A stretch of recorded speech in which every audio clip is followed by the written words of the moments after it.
Wa'lam annal iman ala khamsati aqsamin. Ketahuilah bahwasanya iman itu dibagi menjadi 5 bagian. Yang pertama adalah imanu an taqlidin. Pertama adalah iman taklid. Iman taklid itu adalah al-imanu anasyi'u anil ahdi biqauli syai'in min ghairi dalilin. Iman taklid itu adalah iman yang muncul, yang diambil dari seorang guru tanpa adanya dalil. Guru saya aja pernah mengajarkan Allah itu ada, udah nggak pakai dalil apa-apa. Saya percaya kok adanya Allah. Guru saya pernah mengatakan seperti itu. Saya belajar ngaji waktu kecil, Allah itu ada, tapi nggak ada dalilnya, nggak punya dalil. Apa tanda adanya Allah? Nggak tahu.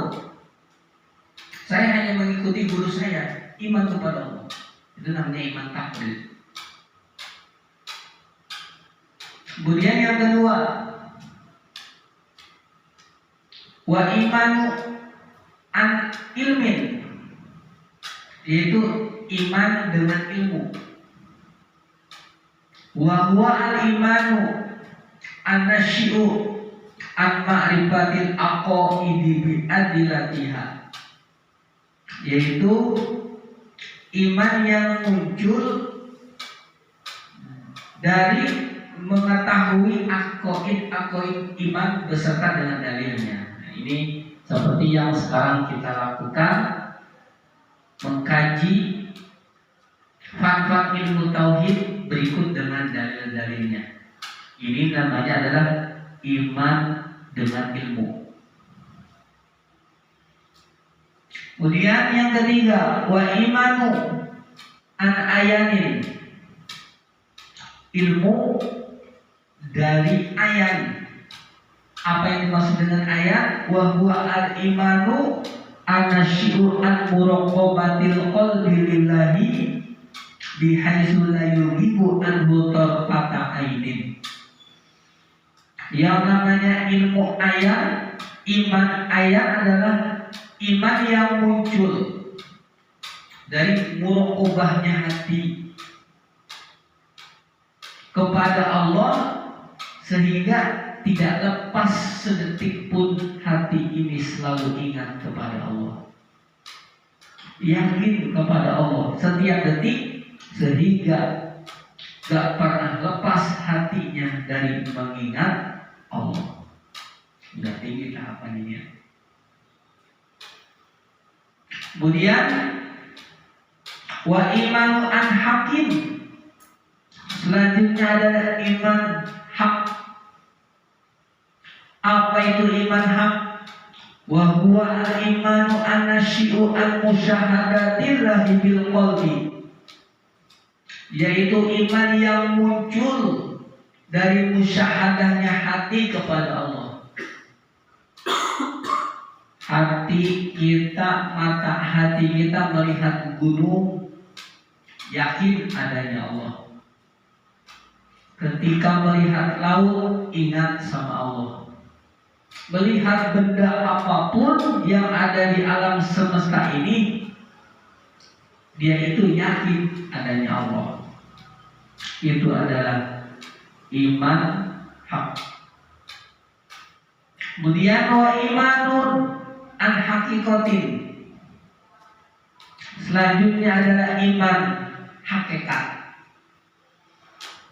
Yang dinamakan dengan iman hakikat adalah al-imanu an-nasyi'u an kaunihi la yashhadu illallah. Iman yang muncul karena apa saja yang dia lihat, zahir batin itu adalah Allah. Nah, pembagian yang 5 tadi, fataklidul lil awam. Kalau iman taklid adalah bagi orang yang awam. Wal ilmu, sedangkan iman dengan ilmu adalah di ashabil adillati, adalah imannya orang-orang yang mempunyai dalil. Wal ayanu li ahli muraqabah, sedangkan imannya ayat adalah orang yang ahli muraqabah. Wa yusama maqamal muraqabati, dan dinamakan dengan maqam muraqabah. Wal iman hak, iman hak adalah bagi orang arifin yang makrifat. Dia dinamakan dengan maqam musyahadah. Wal haqiqatu lil waqifin, dan iman hakikat adalah bagi golongan waqifin yang dinamakan dengan maqam fana.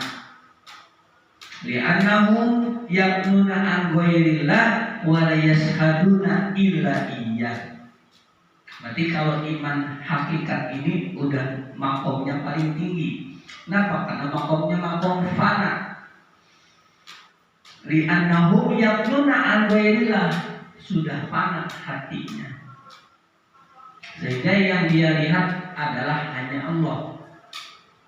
Sehingga kalau orang yang sudah masuk pada maqam fana, ketika ditanya siapa dia, jawabannya adalah Allah. Siapa kamu? Allah, Allah, Allah, terus Allah. Karena semua yang kalau sudah fana, sudah rusak, sudah lupa dengan dirinya, sudah lupa dengan syariatnya. Bukan berarti dia nggak bersyariat, tapi sudah masuk pada maqam fana. Fana itu artinya rusak, sudah rusak.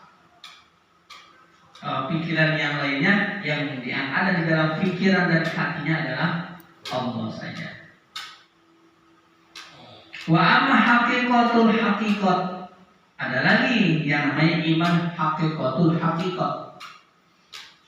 Iman haqiqatul haqiqat bahia lil mursalin, ini adalah imannya para rasul.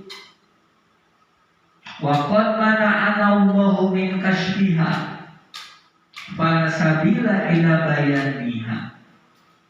Iman haqiqatul haqiqat itu imannya para rasul, sehingga nggak akan ada atau nggak akan sampai pada kita manusia biasa. Nggak bisa gitu ya. Nah, berarti kalau umumnya ini yang ada di kita umumnya adalah iman taklid. Ya kayak kita lah iman taklid ya.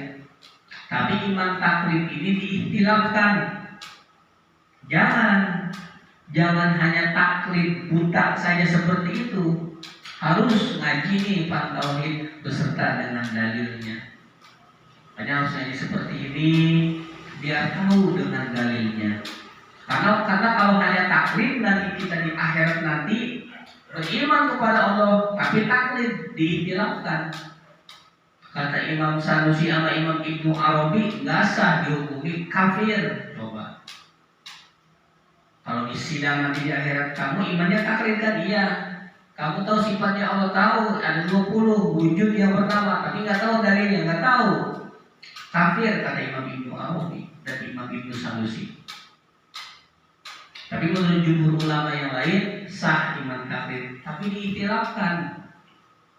Makanya kita keluarlah dari ikhtilaf, naik sedikit iman kita pada iman ilmu namanya. Ilmu disertai dengan dalil-dalilnya. Kalau kita mengkaji ilmu tauhid disertai dengan dalilnya secara tafsili, akan sampai pada maqam kasfi atau maqam mukasyafah, maqamnya para wali. Jadi ngaji tauhid ini kalau sudah matang, tahu beserta dalil-dalilnya secara tafsili, secara perinci, ini luar biasa faedahnya. Sama dengan maqam mukasyafah. Sedangkan maqam mukasyafah itu sulit bagi kita. Ya, kalau ingin mencapai maqam mukasyafah itu sulit. Yang mudah adalah dengan cara mengkaji seperti ini. Kita ingin ma'rifat kepada Allah sulit. Kalau kecuali orang-orang tertentu pilihan Allah, wali-walinya Allah. Tapi dengan mengaji, insya Allah ya akan mencapai derajat kasfi. Kenapa? Karena dulu Kita diperintahkan untuk mengkaji ini, ilmu tauhid ini dulu ketika Allah menciptakan ruh kita, arwah kita. Sebelum ada alam semesta ini, Allah kan menciptakan ruh. Ruh ini ada yang bersama Allah di alam lahut namanya. Sehingga Allah dalam Al-Quran berkata, alastu birabbikum, apakah engkau bersaksi bahwasanya aku adalah Tuhanmu? Jawabannya adalah bala syahidna, iya kami bersaksi engkau adalah Tuhanku. Nah kemudian dari alam lahut turunlah derajat kita, roh-roh kita pada alam jabarut. Setelah di alam jabarut turun lagi ke alam yang ketiga, namanya alam malakut. Turun lagi di alam malakut. Setelah turun dari alam malakut, turun lagi derajatnya Allah kita ke alam mulki. Arwah kita turun lagi ke alam mulki, roh kita turun ke alam mulki. Dari alam mulki turun lagi ke alam yang lebih rendah lagi, yaitu alam rahim. Kita dibentuk di janin ibu kita. Setelah dibentuk usia 3 bulan 10 hari, roh kita ditiup pada janin. Ini kan 1 bulan juga udah ada detak jantung. Iya, detak jantung ada, tapi ruh belum. Ruh belum ada. Ruh ada yang ditiup oleh Allah setelah 3 bulan 10 hari. Hanya disunahkan ketika usia 3 bulan 10 hari kandungan kita perbanyak sedekah. Yang perbanyak sholawat. Kenapa? Karena waktu itu anak kita yang ada dalam kandungan ibunya itu adalah ketika ditiup roh usia 3 bulan 10 hari. Roh kita masuk pada alam yang rendah. Setelah di alam rahim turun lagi pada alam yang paling rendah lagi, alam hina, yaitu alam dunia. Tapi ketika di alam lahut kita sudah diajarkan iman. Alastu birabbikum, seperti itu. Apakah engkau bersaksi bahwasanya aku adalah Tuhanmu? Bala syahidna, iya aku bersaksi engkau adalah Tuhanku. Kemudian setelah lahir pun sama, kita ditalkin, diajarkan kalimat-kalimat tauhid apa? Itu azan dari orang tua. La ilaha illallah. Diperdengarkan azan setelah dilahirkan. Tapi salahnya kita ketika sudah akil balik, kenapa tauhidnya nggak dimunculkan? Kenapa talqinnya nggak diajar? Kenapa talqinnya nggak ada? Ketika di alam lahut Allah sudah menalkin kepada kita, apa alastu birabbikum, apakah kau bersaksi aku adalah Tuhanmu? Iya. Ketika dilahirkan kita diperdengarkan suara kalimat tauhid. Tapi ketika akil balik yang harusnya sebagai hidupnya tauhidnya matang, disia-siakan, ditalkinkan lagi malah ketika syakaratul maut. Coba syakaratul maut, kata Nabi, laqinu mautakum la ilaha illallah. Yang namanya sakarat diambil dari kata syakar, artinya mabuk. Orang yang sakaratul maut adalah sama dengan orang yang mabuk. Kira-kira orang mabuk diajarkan kalimat tauhid masuk gak? Enak gak? Gak seperti kita sekarang dalam keadaan sadar. Diajarkan kalimat la ilaha illallah gampang masuknya. Tapi orang ketika syakaratul maut, mabuk dalam maut, rasanya udah gak karuan. Haus, takut, sakit, melak apa melak bahasa Sunda tuh, khawatir, banyak pikiran kemana-mana. Apalagi orang yang kaya, ya kan, orang maut yang enak namanya mautul roha adalah mautul fuqara. Orang yang mati enak tuh orang fakir kan gitu, nggak punya pikiran dia. Senang aja, nggak ada yang pikiran dia tinggalin. Tapi kalau orang yang jabatan sama kaya itu pikirnya banyak. Oh, harta saya, bagaimana harta saya? Oh, pangkat saya gimana nih? Oh, anak-anak saya, oh istri saya gimana nih? Banyak pikiran. Nah, seperti orang-orang kufur. Nah, ketika sakaratul maut kita suruh diajarkan kalimat la ilaha illallah. Kenapa? Dengan harapan meskipun dalam keadaan sakaratul maut, kalimat talqin itu masuk dalam hatinya. Dengan harapan ya. Nah, kemudian mati karena dicabut ruh. Setelah meninggal di alam kubur diajarkan lagi kalimat tauhid yang namanya talqin mayit. Iza ja'aka malakani, apabila datang kepada engkau dua malaikat, fala yunzi'aka, maka jangan mengagetkan kamu. Fa innahuma makhlukun min khalqillah, maka sesungguhnya dua malaikat itu adalah sama seperti engkau, makhluknya Allah. Tuh diajarkan. Apabila dia bertanya man rabbuka, faqul Allahu rabbi. Di talqin kita nih diajarin di alam kubur. Sama di alam kubur itu dalam keadaan takut, tapi dengan harapan semoga dengan diajarkannya kalimat tersebut, ketika dua malaikat datang Munkar dan Nakir, kita sudah mempersiapkan jawabannya. Cuma itu kesalahannya, ketika kita akil balik, sudah mukallaf, gak mau belajar ilmu tauhid, gak mau mengucapkan kalimat la ilaha illallah. Padahal dengan belajar ilmu tauhid, tahu dengan dalilnya secara tafsiri, akan sampai pada makom muka syafah. Luar biasa. Luar biasa ya. Meskipun kita orang biasa, tapi bisa mencapai pada makom mukasyafah kalau paham ilmu tauhid beserta dengan dalilnya. Ya, beserta dengan dalilnya. Kita ini ruhnya ruh orang biasa, ruh orang repot.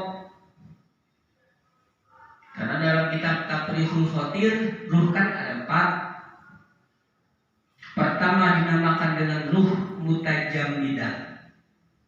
Ruh yang masih terpisah dengan jasadnya, kita belum ada jasad, ruh sudah ada. Seperti yang tadi sudah dijelaskan di alam lahud, itu ruh kita ketika ditanya, apakah engkau bersaksi bahwasanya aku Tuhanmu?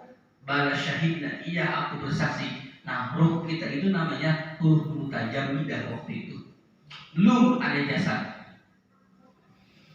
Setelah ada di dalam janin orang tua kita, ditiuplah ruh ke dalam janin ibu kita, namanya ruh mutasyarifah.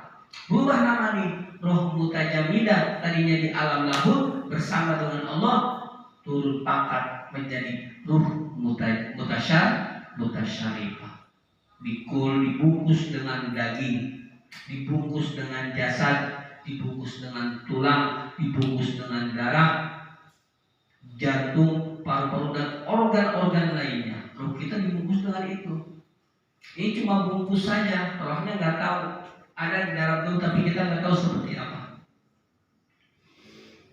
Nah, setelah ruh mutasyarifah, ruh itu ketika ajalnya sudah sampai, akan dikembalikan kepada Allah. Dicabut lagi oleh Allah, namanya ruh mutafarriqah. Berpisah nih ruh mutafarriqah.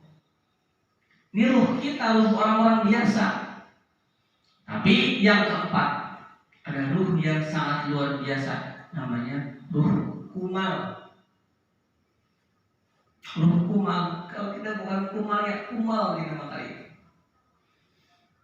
Ruh kumal ini bisa menjadi 3 ruh yang tadi, bisa jadi ruh mutajammidah, bisa jadi ruh mutasyarifah, bisa menjadi ruh mutafariqah. Ruh kumal. Contohkan ruh kumal ini misalkan ada pada seorang nabi, seorang rasul, seorang walinya Allah. Ya, contoh ini dulu dalam kitab Tafriqul Khatir ketika seorang walinya Allah, Sultanul Auliya Syekh Abdul Qadir Al-Jailani, dia punya murid. Ketika bulan Ramadan diundang oleh muridnya untuk buka puasa bersama. Yang mengundang bukan satu orang murid. Pada hari itu bulan Ramadan, yang mengundang 70 murid. Kata muridnya yang satu, wahai guru, nanti aku mau mengundang engkau sebagai penghormatan untuk buka puasa di rumah saya. Oh iya, insya Allah kata Tuhan, saya akan datang. Kata muridnya yang satu lagi, ternyata yang minta buka puasa pada hari itu 70 murid. Tapi Tuhan saya menjawabnya, iya nanti saya akan datang. Ketika masuk waktu maghrib, buka puasa bersama, Tuhan Syekh Abdul Qadir Al-Jailani luar biasanya datang pada 70 muridnya. Datang. Di tempat muridnya ini ada sampai 70 dia ada semua. Padahal beliau sedang buka puasa dengan keluarganya. Tapi dengan muridnya yang 70 beliau hadir. Kenapa? Karena ruhnya adalah ruh kumal. Kenapa ruh kumal? Bisa menjadi ruh mutayamidah, bisa menjadi ruh mutafariqah, bisa menjadi ruh mutasyarifah. Ya. Atau dalam riwayat yang lain ceritakan ketika seorang Syekh Abdul Qadir maksudnya mempunyai khadim pembantunya meninggal dunia. Pembantunya meninggal dunia. Ketika meninggal dunia, sang istrinya meminta kepada Tuhan saya, wahai Tuhan saya, aku datang kepada engkau mempunyai hajat. Apa hajat engkau? Apakah engkau ingin nafkah, uang dan lain sebagainya? Tidak, wahai Tuhan saya. Aku ingin kau coba, saya rindu pada suami saya, tolong hidupkan kembali suami saya. Pada hari itu suaminya meninggal sebagai pembantunya Tuhan saya. Sorenya istrinya minta dihidupkan kembali. Tuhan saya pun iya, insya Allah mudah-mudahan nanti hidup kembali. Akhirnya Tuhan saya ketika di alam mutasyarifah, maksudnya ketika rohnya Tuhan saya ini berada di dalam jasadnya, beliau masuk pada alam mutafariqah. Maksudnya masuk pada alam yang sudah roh para orang yang sudah meninggal dunia. Ketika rohnya dibungkus oleh malaikat Israel, padang yang mana pada hari itu ruh-ruh orang yang meninggal dunia dikumpulkan dalam satu wadah, dibawa ke hadratillah. Dibawa ke Allah Subhanahu wa Ta'ala. Tapi Tuhan saya meminta kepada malaikat Israel, wahai Israel, tolong ruh pembantu saya yang satu kembalikan. Kata malaikat Israel, tidak wahai saya, ini sudah perintah Allah. Udah satu aja itu pembantu saya kembalikan. Ini adalah ruh mutasyarifah bertemu dengan mutafariqah. Karena saling silang pendapat tidak diberikan oleh Tuhan saya, ditarik wadahnya. Saya hanya mau satu, ditarik wadahnya, pecah wadah ruh tersebut. Akhirnya pada hari itu ruh orang-orang yang meninggal dunia pada hari itu bukan hanya saja khadimnya, pembantunya yang hidup, seluruh orang yang meninggal pada hari itu di alam dunia hidup kembali. Ini ada rohnya orang yang berkumal ya, tidak seperti ruh kita. Nah, kita ini ngaji seperti ini beserta dengan dalil-dalilnya bisa masuk pada makom kasbi. Ya. Sehingga dikatakan makom kasbi di sini dengan kalimat wa yaqumu maqama dalika ma law arafal aqida bil kasbi. Ya, makanya guru kita dari Cidahu dari Banten mengatakan khairut turukin ilallah thariqatut ta'limi wa ta'allum. Sebagus-bagusnya thariqah untuk sampai kepada Allah adalah thariqah ngaji dan mengajar ngaji. Itu paling bagus, paling enak. Mau ngaji enak kan ya? Sambil kita minumnya dapat ganjaran, dapat pahala. Makanya ngaji dapat pahala. Tidurnya lagi ngaji dapat pahala. Mau ngerti mau enggak dapat pahala. Enak. Coba kalau kita bertorikohnya bukan ngaji, misalkan zikir, la ilaha illallah, tidur, dapat pahala enggak? Enggak dapat. Beda dengan ngaji. Lagi zikir bertorikoh, la ilaha illallah, sambil ngopi, dapat pahala enggak? Enggak dapat. Rasul Adam nantinya sambil zikir kok minum kopi. Tapi beda dengan ngaji. Oh, sambil minum kopi, sambil makan-makan, satu suapnya aja itu udah ampunan dari Allah.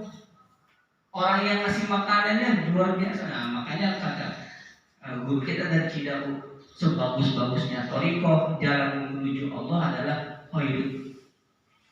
Thariqah ta'limi wa ta'allum. Thariqah dengan cara ngaji, belajar ngaji dan ngajar ngaji.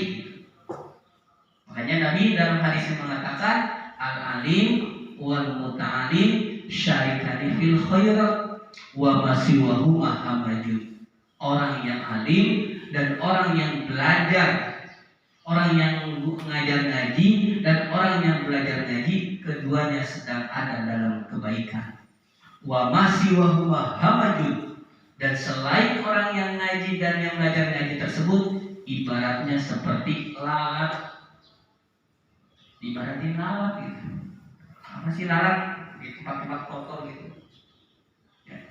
Makanya jangan sampai kita ini bodoh, tidak tahu dengan ilmu tauhid beserta dalilnya. Karena kalau orang tidak tahu ilmu tauhid dengan dalil-dalilnya, ketika hidupnya pun itu sudah menjadi kuburan. Belum mati tapi sudah kuburan.